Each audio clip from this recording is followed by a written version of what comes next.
Santiago বার্নাবিউর আবহ আসলেই পুরোপুরি আলাদা ছিল। মানে আমি আসলে খুব কম দেখেছি। আমার মনে পড়ে না, আমি রিসেন্ট পাস্ট তো মনেই পড়ে না, আমার ছোটবেলার কথাও মনে পড়ে না। কবে আমি দেখেছি যে বার্নাবিউতে সমর্থকেরা সাদা রুমাল নিয়ে সেভাবে নাড়াচ্ছেন এবং শীষ বাজাচ্ছেন। একটার পর একটা বাঁশি চলছে। যখন ম্যাচ শুরুর আগে ভিনিসিয়াস জুনিয়রের একটা ছবি আপনি সোশ্যাল মিডিয়াতেও খুঁজে পাবেন যে টানেলে তিনি একটু মনে হচ্ছে আবেগী হয়ে গেছেন। কেন?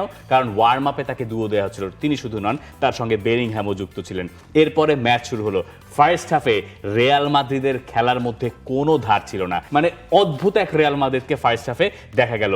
যখন বাঁশি বাজলো ফার্স্ট হাফ শেষের, এরপরে প্লেয়াররা যখন মাঠ ছাড়ছেন, সান্তিয়াগো বার্নাবিউতে শীষের শব্দ, আমি টেলিভিশনের ভলিউম আমাকে কমাতে হয়েছে, নেওয়া যাচ্ছে না। আর এইরকম একটা পরিস্থিতি হয়ে গেছে এবং গ্যালারি বারবার দেখানো হচ্ছে। একবার প্লেয়ারদের ফোকাস করা হয়, গ্যালারি দেখানো হয় এবং লা লিগার ব্রডকাস্টাররা এটা দেখাচ্ছে যে একটা প্লেকার্ড নিয়ে আসা হয়েছে, ফ্লোরেন্তিনো ডিসমিস বা এরকম, মানে স্প্যানিশ ভাষায় যেটা বলা হয়, যে ফ্লোরেন্তিনো পেরেজকে তারা আর চান না।